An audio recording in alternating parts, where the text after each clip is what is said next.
Hello everybody, this is White Witch 110 coming to you. My witch did not get enough sunlight today. But as you can see, the other two are just boogieing away. My other little guys down there didn't get enough sun either. It's a decent evening, a little on the cool side. It seems like fall is here in the morning, summer comes in the afternoon, and then fall takes over again in the evening. And we're not even into August yet, barely. Now, I just got finished watching the movie Silent Hill. Now, I did attempt to watch it, I think it was last year, the year before, and I didn't get that far in, and I thought, no, I'm not interested. For some reason today, and I can't remember what it is, I went ahead and I looked for it, found it on YouTube, and I sat and I started watching it. And I thought for sure I was watching the wrong Silent Hill, because what I was remembering looked older. So I Googled, and sure enough, I was watching the right one. Now, I think I'm getting Silent Hill mixed up with another movie that I watched that I cannot remember the name of. So that didn't help matters much, I'm sure. But I don't think I get the movie. I don't see what the big hoo-ha is about it. My take on it, my understanding, I'm guessing, is that the husband and wife are not doing good. She decides to take the daughter on a trip without the husband knowing, and at the point where she loses control of the car because she sees the apparition, I think they actually die. And I didn't really think about that she was dead, until they were showing the part where the husband is going through the school with the cop, I think it was, and she was in the exact same spot, and he could sense her. And then at the end, when she's driving home, that was like a back and forth for me. It's like they're showing it's nice and clear, then they're showing it's clouded and misty, and then you see her walking in, but he's on the sofa and everything looks cool. So that's what I'm guessing. They were both dead. So still, I don't know. Am I supposed to get it? Maybe it's just entertainment, and I'm trying to look into finding some type of meaning or plot line to it. I don't know. Would I watch it again? Maybe. There were a couple of times that I had to step away from the TV. I don't think I missed much. I don't think it made a difference. I mean, kudos that part of it was filmed up here in Canada. We have a lot of movies that are filmed up here. We're known as Hollywood of the North. Matter of fact, Hallmark is up here in Ottawa somewhere. They had mentioned the streets a couple of days ago, but I can't remember. Yeah, Hallmark's up here filming. And last year, I think it was, they were down the street close to the mall, and they were filming there. I don't know if I put a clip or not. Can't remember. But they had it all dressed up for Christmas. And it was an end unit of a, well, I call it a townhouse. Everybody else calls it a condo. And they were filming inside there, and I guess they filmed some outside. Of course, it wasn't winter. But that, it was by one of the churches downtown. Knox Church, I think. And they had batting on the little bushes or shrubs. So some of the things that you'll see in regards to the Hallmark channel, some of it, or I want to hesitate to say majority is done up here. I believe The Good Witch was filmed up, not in Ottawa, but it was filmed up here. I'm pretty sure of that. And unfortunately, the last episode of the series is this coming Sunday. I am heartbroken. I love The Good Witch. Love, love, love it. And by the fan page that I joined on Instagram, seems like there's a lot of us. So I'm hoping that if enough people who love the program bring this to Hallmark, that they'll somehow or another resurrect the series. So it's going to be a sad Sunday. I think I'll just PVR so I can flip through the commercials. But anyhow, I have been working on stories, ripped up a couple. I have 2 that I've started and I've left. And I have one that I have been working on at work. And I think that's the one I'm going to share with you. Share with you what I have done. Okay. I'm out on the balcony. That's why you're hearing all the noise. I haven't been sitting out here very much. So I figured, what the heck. And tomorrow is Friday. And this is our long weekend. It is the civic long weekend. It is not a statutory holiday. So unless you have a company that is very generous, you won't get paid for it because it's not a statutory holiday, at least at holidays. This is the day on Monday where the founder of your city is celebrated, or supposed to be celebrated. In Toronto, it was Lord Simcoe Day. Here in Ottawa, it's Colonel By Day.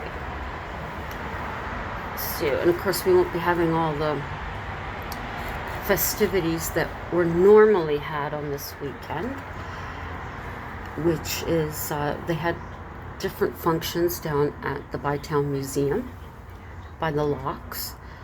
But of course, there won't be any of that this year. And this is usually starting tonight. It would have been Ottawa Busker Fest, which hubby and I went to every year since 2014, I believe. We'd go down there, take pictures of the acts that we watched, and then we'd come home, download the pictures. Next day, bring them a CD, CD, DVD? CD, whatever, a disc with the pictures that we had taken. And one picture we would choose and ask them to sign. That's all we wanted, was for them to sign the picture, and we give them the disc. No charge at all. There you go, your memories of being here in Ottawa. They do have people that come around with their little business cards, taking pictures, and then, here's my card if you want to get your photos, type of crap. Some of them, I think I have shown the items that some of them had given us as a thank you, but we never want anything. We're just giving them something to remember Ottawa by. That's it. And we dearly miss having the buskers here. Always look forward to it. Always, always, always. And I do have, I think, 3 videos on here of the buskers.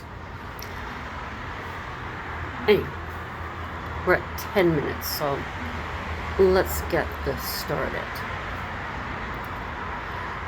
She heard it the afternoon within the thunder. There was an undertone threaded throughout the noise. Avery dismissed the thought. It was too terrifying being on her own. The clouds had engulfed the Arctic blue sky. As the thunder continued, the words became clearer. "They're here," was repeated over and over. She panicked and raced to her landline and called Lucas, her partner. "Can you hear the thunder?" she asked, short of breath. "Yes, we're getting a deluge of rain right now. Hope things are okay at home." Avery had a quick second thought, then blurted it out. "I heard a voice in the thunder." There was silence. She waited for Lucas to process her words. "You think I'm crazy?" "I haven't said a word." "Why do you say you hear a voice?" "Because I did." "What did it say?" Lucas was curious. "They are here," she repeated.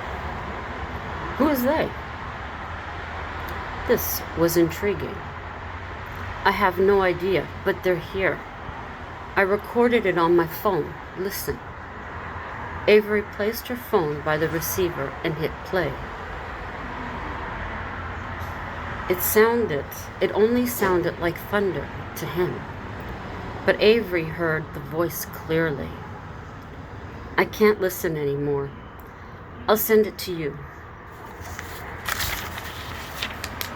Let me know what you think." Avery hung up and the thunder continued. The message was still there. The only way to ignore it was to put earphones on. Listening to mellow music, she dozed off. Lucas sat at his desk listening to the recording repeatedly. "Cool effect," his coworker commented. "What?" He looked over the partition. "That voice with the thunder," he responded. Lucas had to ask, "What do you hear?" "They're here," his coworker mocked. Feeling highly uncomfortable at this time, he turned it off. Why wasn't he hearing it? He got out of work early, intending to go in earlier the following morning. Jumping into his car, he headed home. Lucas plugged his phone in and played the clip. He had placed it on a loop. The words began to come through. When the realization hit him, he had no choice but to pull over. Sure enough, "They are here" was now crystal clear. When he received no answer from his call home, he was alarmed. Lucas left an anxious message. He was pulling onto the asphalt driveway. The ranch-style home was in darkness. Panic kicked in full throttle. Lucas rushed up the steps. He shoved his key in the lock, pushing the door open. Slamming it shut, he ran into the living room, switching on the lamp at the end table. Lucas found Avery stretched out on their dark gray sofa. "Avery," he shook her shoulder. "Avery, wake up." She moaned and her eyes blinked, attempting to wake up. Lucas took the earphones off her. "Avery, you okay?" "I'm fine," she answered groggily. "What time is it?" "Just going on 5. I left work early. I heard the voice. It took me a while, but I heard it. Hang on. What did it say? She asked, knowing full well what it said. They are here. The same phrase over and over. Has it stopped raining? Yes. John at work heard the voice before I did. Avery suggested he was preoccupied with work. The quiet on the ride home allowed him to focus. The pair were left with a mystery. Whose voice was it? Where was it from? Why did they hear it? Weather for the next few weeks was clear. They put their minds at rest. Subconsciously, they examined any small difference in their surroundings that could be a sign. As summer blended into autumn, Avery sensed a change was at hand, and it was the weather. The leaves were beginning to break down. The romance of color was slowly unfolding throughout the city and countryside. Their front lawn was soon a wash of orange, yellow, and red. The red deep as mahogany, the yellow bright as a lemon, and pretty as a canary, the orange like a freshly picked fruit. September rain would soon arrive, and with it the thunder. Lucas had all but forgotten about the voice. It was well into September before the first storm came. Avery and Lucas were at home relaxing after dinner. A flash of lightning caught both by surprise. It was followed by the familiar sound. They sat in anticipation of the next rumble. The second came, and no voice was heard. To be honest, they were relieved, but disappointed at the same time. They glanced at each other when the third quickly followed the lightning. Avery attempted to remember when she had heard it the first time. The fourth crack of thunder shook the house, and within it the voice came through. It was loud and very carefully pronounced. They are here. Lucas's eyes opened wide in disbelief. This was no trick. The voice was there. No matrixing here, or else he would have heard it the first 3 times. The storm had passed and left them just as puzzled as before. Lucas was upset. Why won't it tell us who? I don't understand. Are there clues we're missing? Is it in front of our faces? I have no idea. I'm just as lost as you. The couple sat looking at each other, lost for words. What could they say? There was nothing to discuss. There were no clues as far as they knew. So what did they say? Wait for the next storm and hope it says something else, Avery said. Both were on edge, constantly scanning the weather patterns. There's a storm due in by the end of next week. Could change course, though. It's coming up the eastern seaboard. What if it only says the same thing? I want to know, is it good or bad? Are we supposed to warn people? Are we supposed to leave? Avery was obsessed. I can't get this out of my mind. No matter what I do, it's there. I need resolve. Lucas took her hand. We both do. Avery released the tension in her body. She leaned herself into him. Days came and went, filled with sunshine, but their minds made no move from the enigma at hand. Lucas noticed it difficult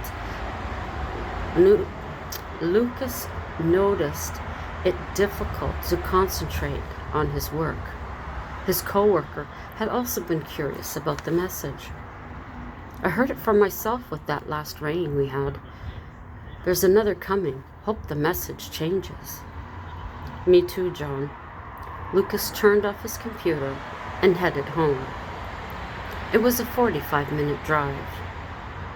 Exiting his car in the driveway, he stopped.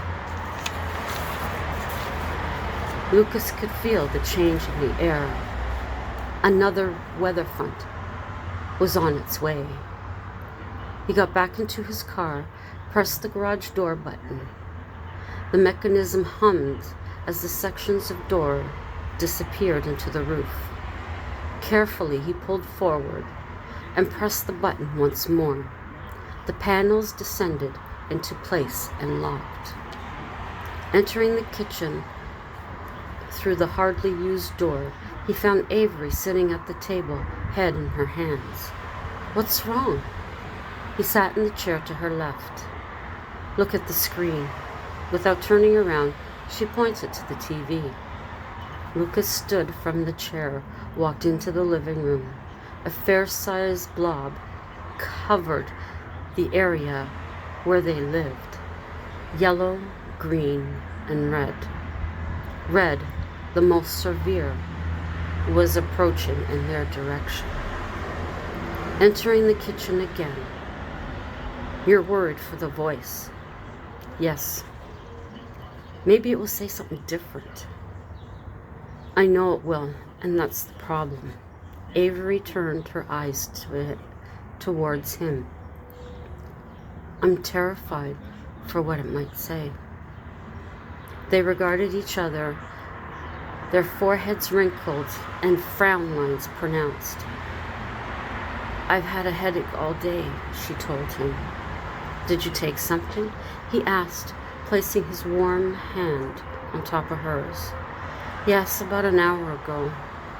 I know it's the weather. It's not good. The pressure in her head was close to unbearable. As much as she didn't want the storm here, she needed it here. How was John when you left? Avery inquired. Fine, as much as I could tell. He was just freaked out by the voice, he replied. He must know it's coming. At that moment, Lucas's phone rang. It's John. He pressed the green button to accept the call. We were just talking about you. Yes, we're watching the local weather channel. Massive for sure, but the worst should go south. I know. Okay.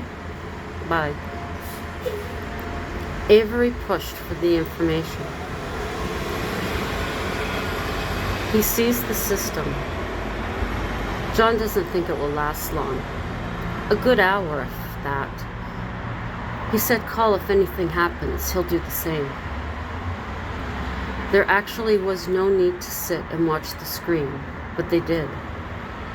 The fixation wasn't healthy by any means.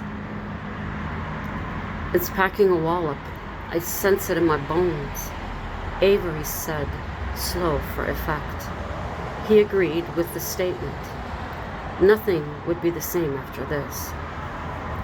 Lucas wanted to warn the neighbors, but what do you say? Avery took charge to calm him down. There's nothing we can tell them. They're likely watching it like we are right now. I feel just as helpless, but I don't know why. Everyone knows what to do. Sadly, they don't want to believe that what their minds are contemplating. The anticipation is so overwhelming. Lucas is glued to the screen. The front shifts, just passing them. All they get are gusts. But through a crack in the window, a whisper is heard.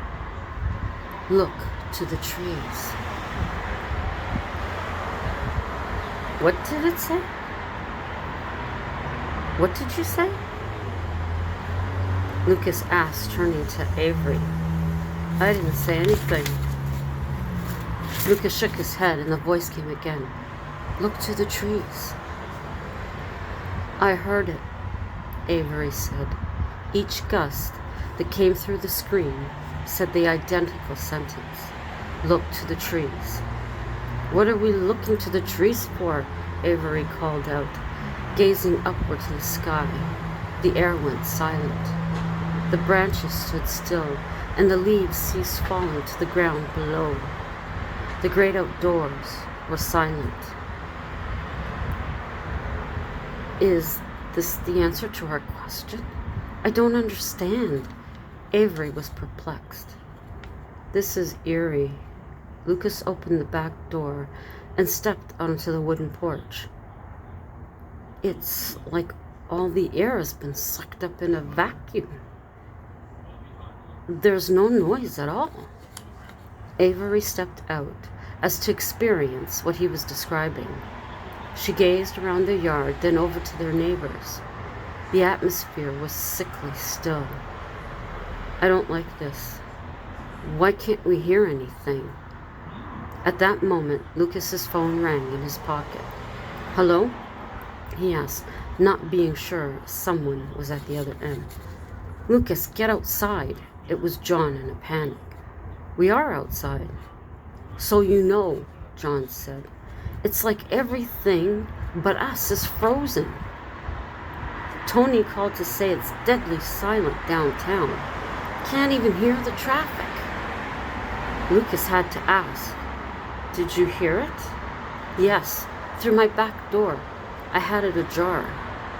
"Look to the trees." "What does that mean?" "We don't know." Lucas uttered these words. As Lucas uttered these words, the space around him came alive. "Oh my God. Do you hear that?" He held his phone up into the air. It was the same at John's house. The city and rural areas were alive again. No one could explain what was going on. It was little comfort sharing the experience between the three of them. During the winter months, things got back to normal. The messages were tucked away. There was no haste to decode them. The storms of summer and fall were memories. Linen white snow blanketed the fields surrounding the house.